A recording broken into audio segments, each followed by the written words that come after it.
welcome to my book review of Tasmania by the Italian author Paolo Giordano. Um, Look at this nice cover. Take it in, take it in. It's one of those books that also smells really nice. Of recycled paper, actually. And my Romanian copy actually has some issues with the lettering, the printing, because it looks on some pages it looks horrible, like as if you are cross-eyed, not cross-eyed, but look how it looks here. I don't know if you can see it, but it's a bit smudgy. So, what got me into this book? Basically, I just this was a shelf pick. I didn't know what to expect. But let's see what it says. Why can I not get this cat hair out? Tasmania is a novel about the future of which we're all afraid of, but the one that we wish for, the one which we would not get, the one we could change, or the one we could build. Fear and surprise of losing control are feelings of our own time, and the warm voice of Paolo Giordano knows how to describe them. Because everyone is looking for his or her own Tasmania, a place where simply you could be saved. The protagonist of this novel is a young, is a, uh, what? Right, full of life young person who thought science will offer all the answers, but who also wakes up in the face of a wall full of questions that can't be answered. I don't know what's the next word.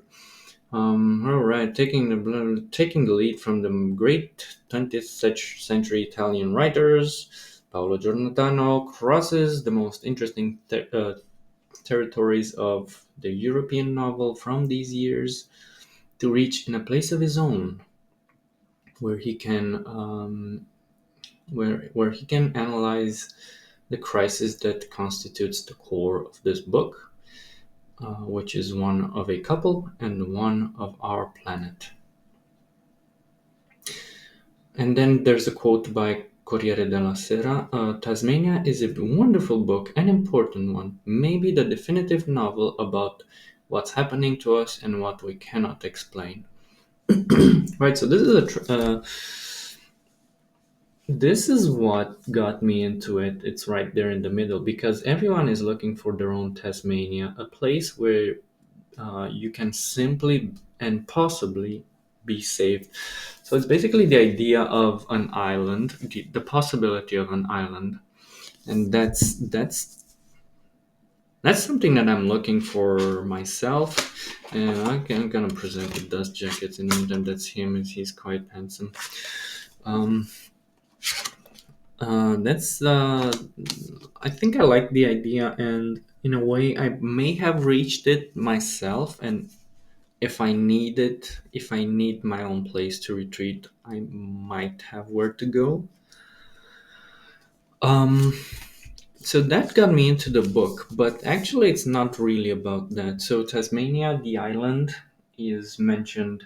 The island as a place where you could escape in case of nuclear disaster. It's mentioned one time. The idea of escaping there and being safe there, and being the safest place where you could go during a nuclear disaster, is mentioned only once, and it's not very well developed in the book. So I think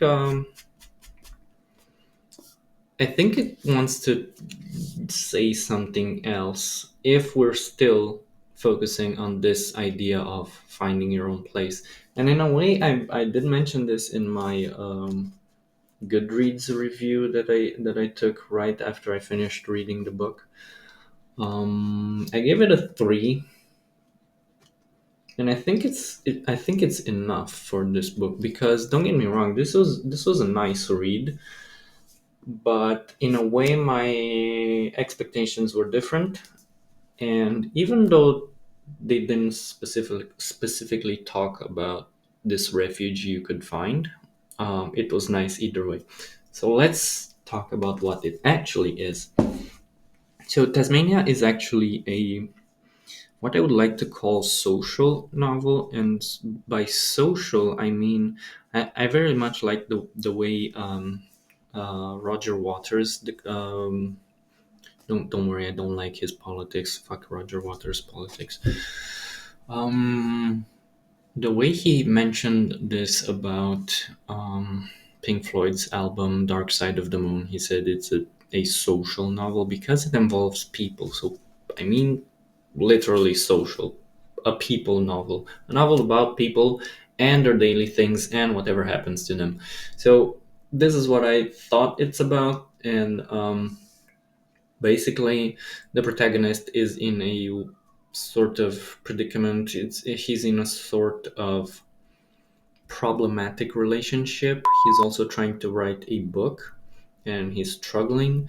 And I think that ultimately this is the point of the book, to tell you about, to make it basically talks to you, and it identifies with you. The protagonist identifies with you, with the reader, um, as if we are that one person who has that one goal, in his case writing a book, but also a bunch of stuff happen around him that you know things things just happen, and he can't focus on the book. So this is how I feel also about myself sometimes, because I am trying to read, I am trying to write some books of my own.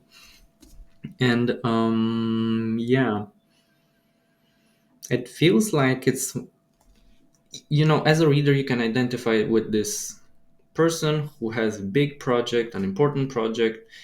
The person would rather focus on the important project, but life happens. And life happens in the way that our family interferes, there are problems, there are friends who have problems and call for our help, and you cannot not help. And even though you try and you know what your focus should be, you still help the people before focusing on yourself. So, yeah, there are a bunch of city hopping through Europe. We're talking about Rome, Paris a lot, and a bunch of other places in France and Italy, most importantly. Um, and I think this city hopping in a way represents um, the protagonist's struggle to actually find that place that he needs, that Tasmania, that island. And that's where I personally also identify myself with the protagonist, because we can't all just go to Tasmania and leave everything behind, but we are trying to get it, at least maybe in a mental sense. And I think that's how it is. That's how it's trying to be here as well. What did I write on book reads, on Goodreads? Uh, yeah, sure. The characters, scenes, and events are quite vivid and relatable. Although I sometimes forgot who was who. I forgot who was who. At some points, there are some men in this book, and I don't know who's who's.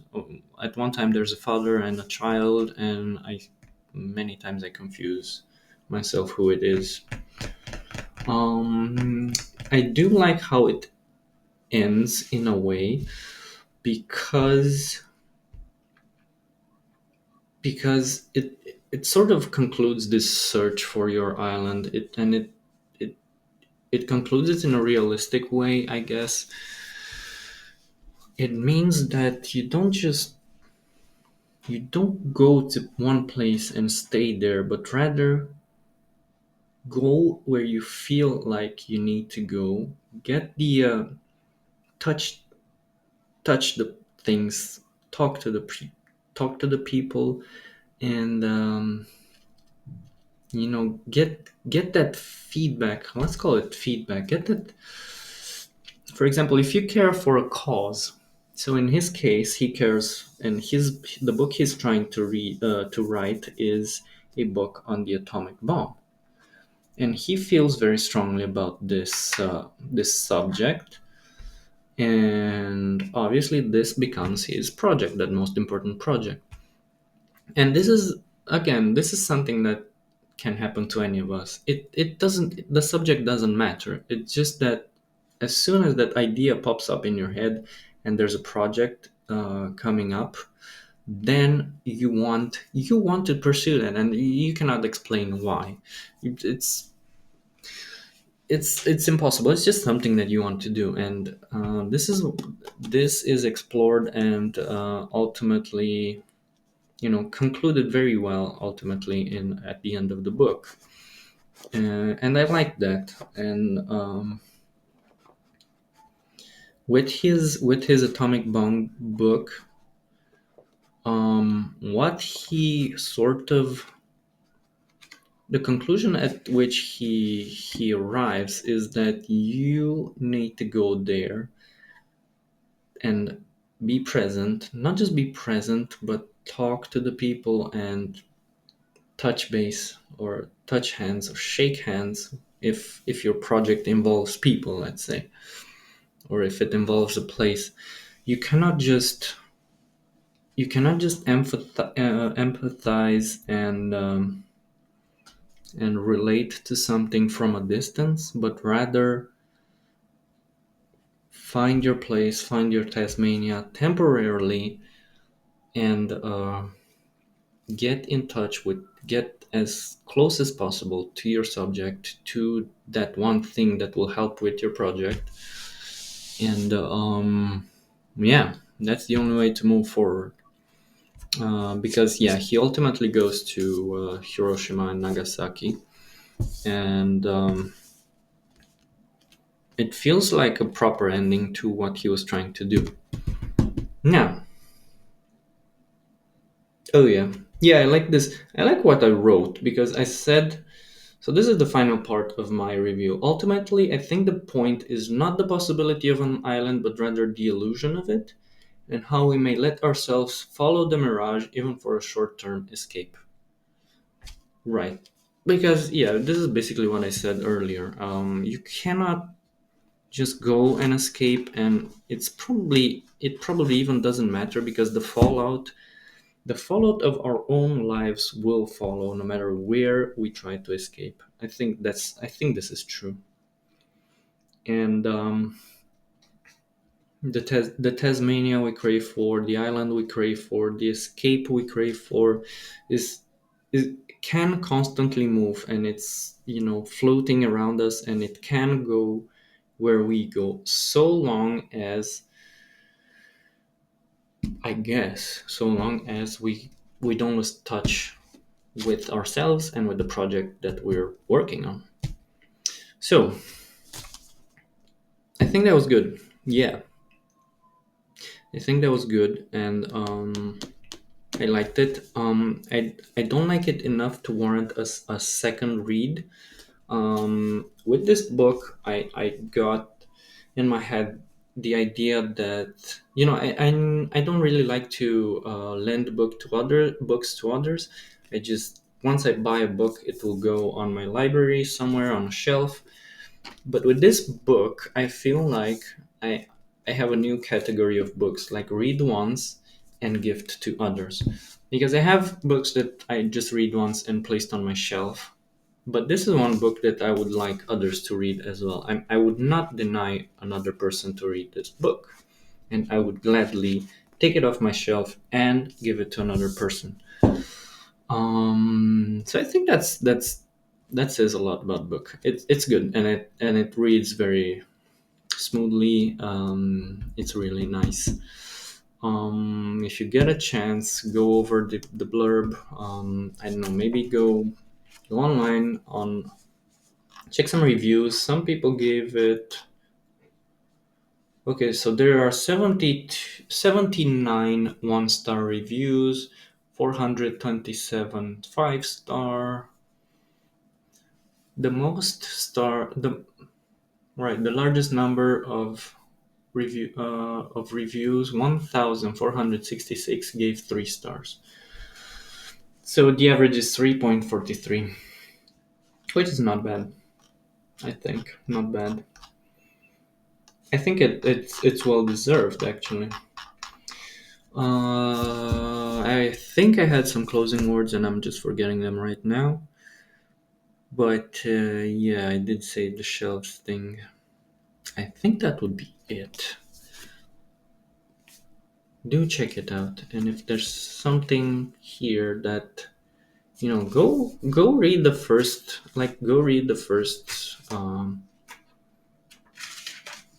the first pages before you pick it off, before you pay for it.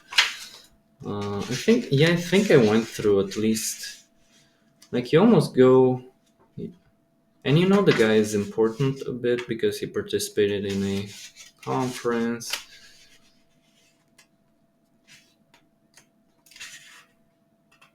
But yeah. Yeah, I just remembered the final words.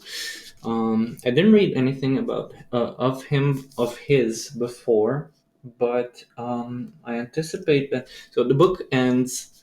The book ends right in. It's one of those kind of, I don't know. What do they call it? Fake biographic. I know the words in Romanian, I think, but it's one of those fake biography kind of things. First person, no, not first person. First person when it's about him, himself. And yeah, he does sign himself PG throughout the book, but it's definitely one of those fictionalized self things. I don't know what they're called. And so the book ends in 2019, just as the pandemic hits, and while I'm not interested in any of his other books at the moment, I am aware that he probably wrote something on the pandemic, basically probably the next book after this. And I would be curious if we have the same feelings and if we have the same kind of social social stuff in the book on the pandemic, just like it's here, then I'll definitely read that book. I'm just not. I need to take a break from this kind of books, or you could, these are hints over here. So I need to take a break from social stuff, and then I will probably pick up the COVID book if there is one. I haven't even searched if there is one. I'm positive there is one. Like, I think it was mentioned somewhere. I think it was also mentioned. No, no. I think they mentioned something about Tasmania speaks about us, about our crises that entwine. What?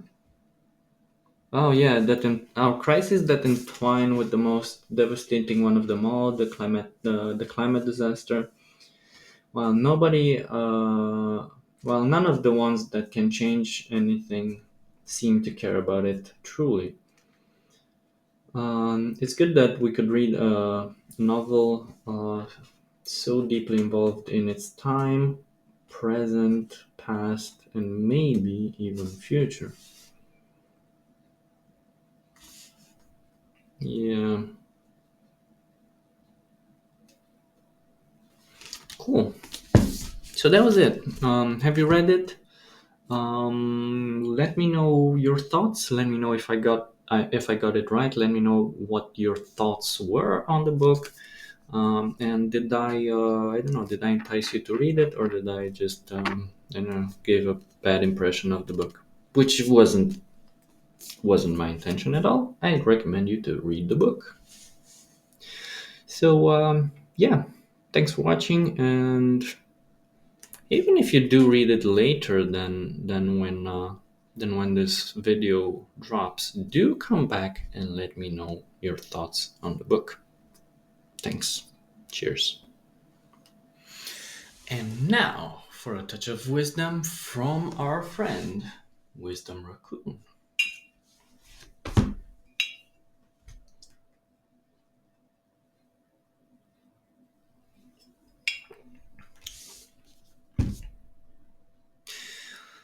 In case you want to escape somewhere, where should we go? Should we go to Tasmania or maybe go to some other place?